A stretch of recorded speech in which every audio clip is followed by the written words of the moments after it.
So I'll ask Tyler how bad it was. Yeah. Yeah, so that looks a little bit like... All right, moment of truth, it was just out of gas.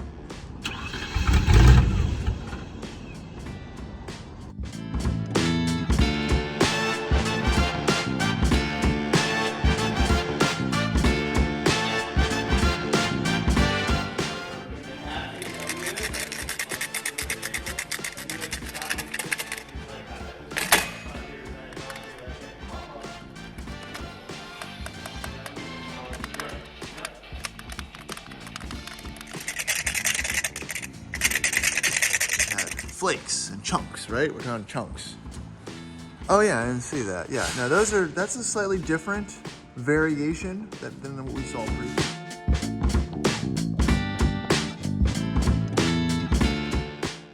Hey, welcome back to the Addicted Motors YouTube channel. We're back at the shop with all my broken cars, so let's see where we're at.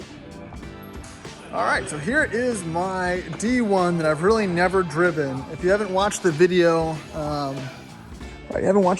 I bought this sight unseen from a gentleman in Alabama who did not disclose some very terminal issues with it, and it currently sits as such. It drove back, but it drove back in fourth gear because the transmission was making terrible noises.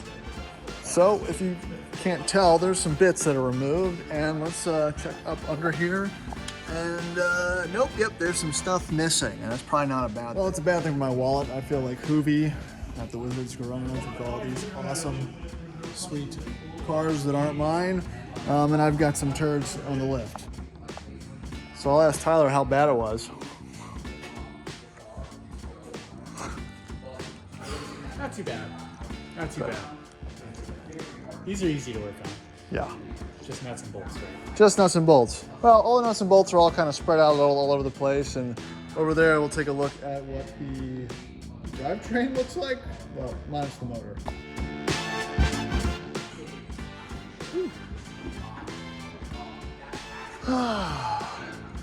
And she's up. So, as you can see, we're missing all the bits because the bits are over here. And this is what? This is the new clutch. Yep, new clutch disc, old clutch disc, or new Maraca.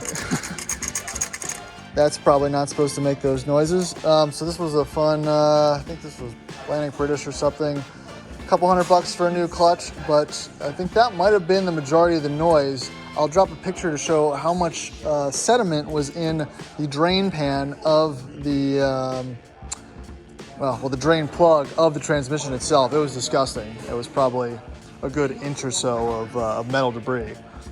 That's probably, what you think that's from that bopping around or just the transmission being bad? It might be a little bit of both, yeah. Honestly. Yeah, I think it's mostly these worn springs. Probably making the noise, but it probably has never had a clutch change or any service. Yeah, the pressure plate and the flywheel actually look phenomenal. The flywheel's already off at the machine shop, but the pressure plate looks cool. Great. And that's kind of hard to find these days, I think, so.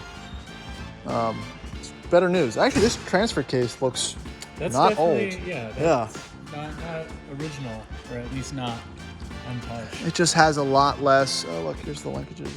It has just a lot less, oh, there it is. Oh no. More? Yeah. Yeah, so that looks a little bit like Tina Turner, you know? If you could embody Tina Turner as a transmission drain plug, that would be, oh man, that's not even, that's just goop too? Yeah.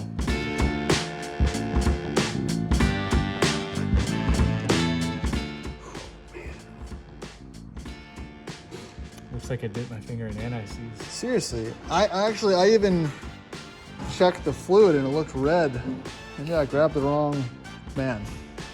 That's just wonderful. Yeah, so when I bought this thing, the guy that I bought it from said there was no issues. So just remember, all Land Rovers are broken and don't buy them.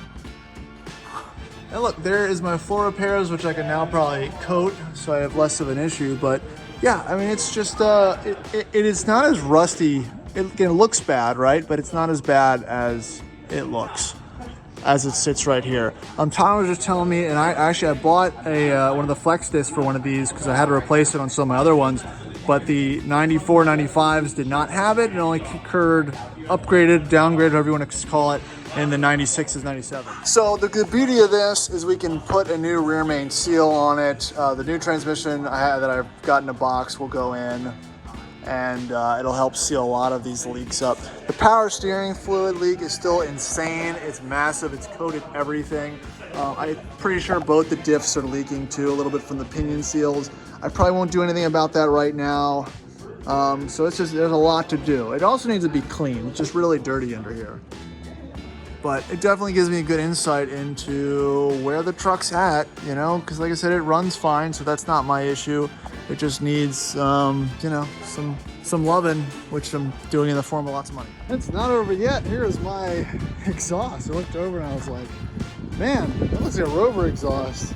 And it is a Rover exhaust. Doesn't look too terrible either. Hey, fun fact, O2 sensors for these 3.9s, they're like 180 bucks. So keep that in mind, you know, when you're trying to keep your engine running right, not running too rich, lean, all that stuff. Be mindful of those codes and stuff, because those aren't cheap if you want to replace them. All right, so some more updates. The truck, the motor is still in it, but my new motor is here. Here are the exhaust manifolds off the new truck, the new motor, sorry. I'm just prepping them with a little bit of high temp paint. And here is the remainder of it. Got all your accessories and whatnot stacked up here. The heads are off of the machine shop. So that's gonna be another expensive project that's completely underway. So gotta make sure we keep track of everything, and that other motor will be coming out eventually. I just have parts everywhere. So again, here she is. Not much to report right now. Everything's out. Everything's got to go back in. I have a updated Atlantic British, the heavy duty, I think the Terra Firma steering stabilizer kit that I have on the RRC. That's going to put one of these on the Disco as well. So, you know, going to do a lot of wire in there, as I believe. So this is just going to get worse and worse and worse for me.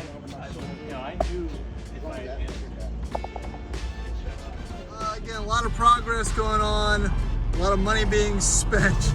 We're about to all grab some dinner right now in the most eclectic group of vehicles, probably come out of a shop in the recent future. Got an old F-150 there. All right, new plan. We've got a crank no start on the Range Rover. We're gonna pull it with the Jag. No, we're not gonna do that. We're gonna get the Land Cruiser and tow it back to my house. Top Gear rules. Top Gear rules. The boys are leaving. Yep. Keep going. Crank it again.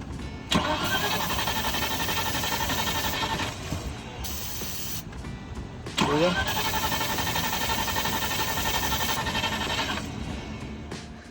All right, to the gas station.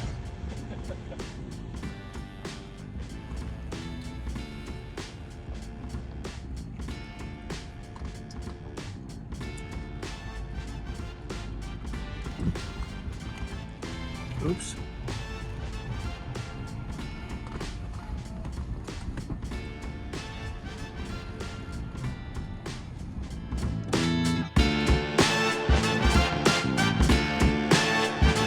All right, moment of truth, it was just out of gas.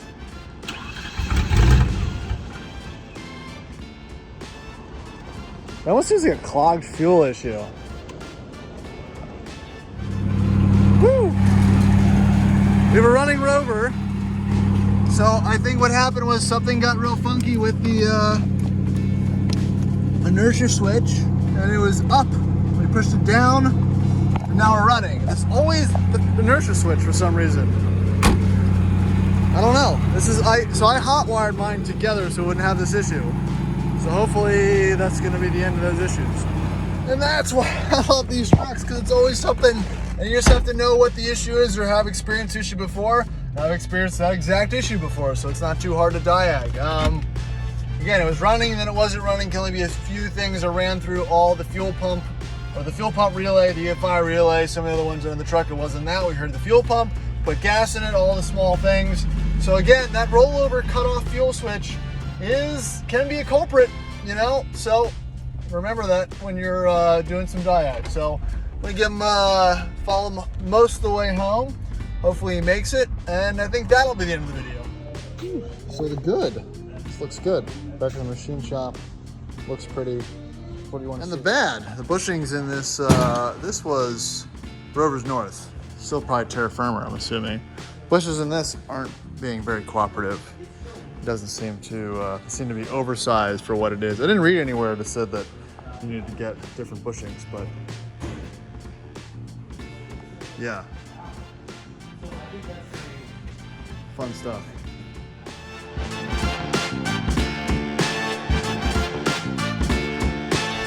Alright, so it's the next day and I don't really do follow-up videos from previous videos. I was actually honestly editing the footage that you probably just saw when I got a call from the shop about the new transmission that I just had shipped in from North Carolina.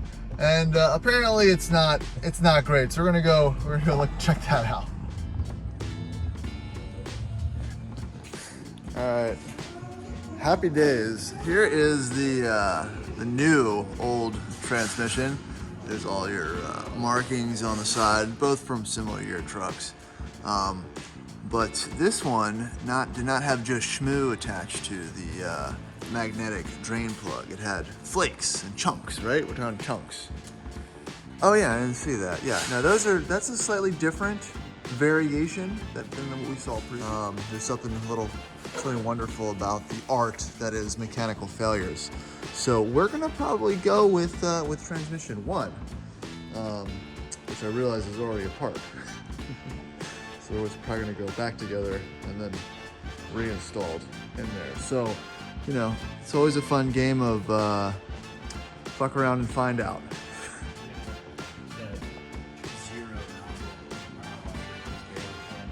Hitting it.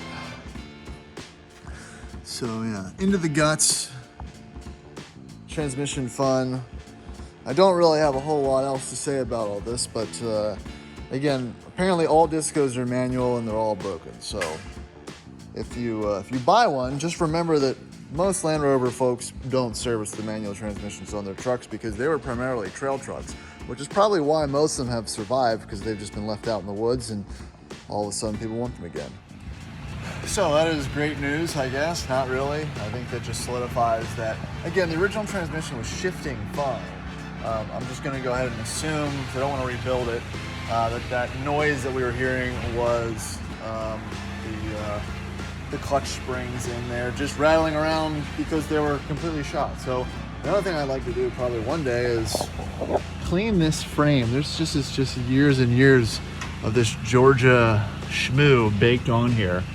You can see from I just put some seam sealer on my terrible welding repairs, so hopefully that'll last another 190 years. It probably won't, but you know, it's better than nothing.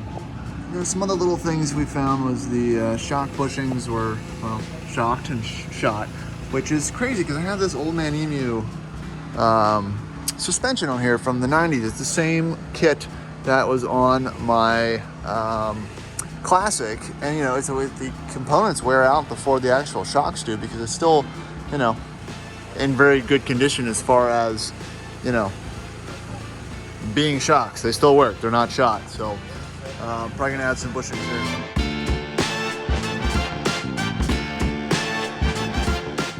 Have to spin.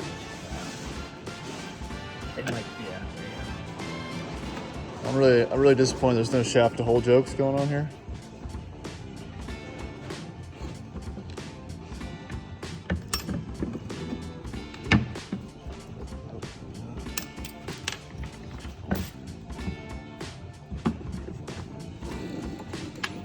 All right, I am back at Sports Car Workshops because I received a not good phone call from Mike about my transmission decision. So the original transmission, at the beginning, it was pretty clear that there was something potentially internally wrong with the transmission itself in 5th gear. That rattling, which you heard on some of the older videos, was pretty pronounced, and the thought process was to go ahead and slap another gearbox in it.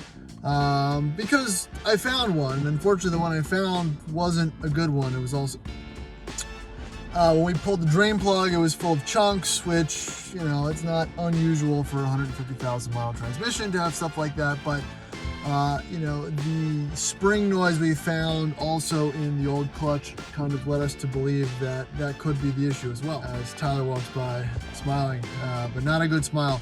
So we got it all back together and it's still making the noise. So that's not good. That's a lot of money and labor and R&R that I've spent on this kind of crappy D1 that I was hoping to get fixed on the cheap.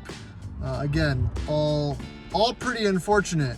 So now what? I don't know. I might just run it as is for a little while. Like I said, money doesn't grow on trees, and this is a lot of work I can't do myself. We're gonna go check it out and see what it sounds like.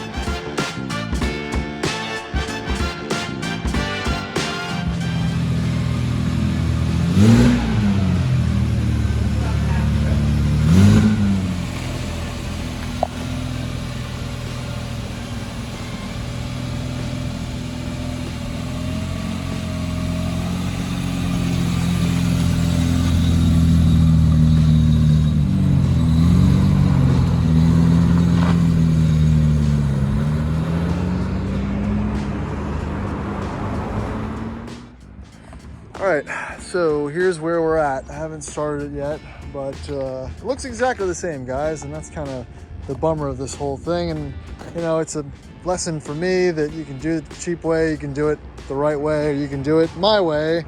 And sometimes you get lucky and sometimes you don't. So what I did, while you're in there, is I replaced the track bar and a couple of the other bars, the heavy duty Terra Firma ones. So those are all installed. It's got a new clutch, a couple new bushings in the springs and whatnot, and just, you know, little things here and there. Added the mud flaps, so, you know, all the important things. But let's jump in. All right, so here's why we are here. Let's do the thing so we can hear it. Clutch in. So no noise when the clutch is in. There it is. So $3,000 later, and I'm in the exact same position that I was started in, which, you know, if you can hear it in my voice, is not ideal. 100% not ideal. You can buy, again, that's not a knock against the shop or anything like that. It's not. This was purely we were guessing on some of these things. So let's take it for a spin, see how bad it is. Well, the upside though is I have a new clutch and it feels nice. Very responsive. Like I said, it shifts and drives nice. Just has that noise that doesn't go away. So that's third, fourth, and the problem gear, fifth, where it's very loud for now. So the conclusion, it drives great. It still makes a terrible noise. All those heavy duty track bars and new ball joints made a big difference in the steering, especially a little bit of an alignment. I rotated the tires too. So there's some positives with the negatives, but the negatives are very loud and pronunciated. All right, so I'll finish this video with a request to the viewership of what I should do. So again, I've got the bad transmission. I've got an unknown transmission at my buddy's shop that I can have. Again, I'd probably just do a core swap for it. But again, it's unknown. It's apparently for the low mile D90, but again, it was pulled out for a reason, right? So that's not good. And there's two other mystery transmissions with transfer cases and whatnot, and they're both $1,000. So do I go the free route, which I already did? Do I pay for potentially a bad one? I don't know. I don't have those answers. So, you know, not really ending this one on a high note, but this is just the Land Rover life. Sometimes you get screwed. Not so much screwed, sometimes you just get bad luck. So thanks for watching. I'm appreciative of the likes and the views that we get for these videos of me making unfortunate, financially deprivating decisions. And I will hopefully see you on the next one or at Wintergreen. See ya.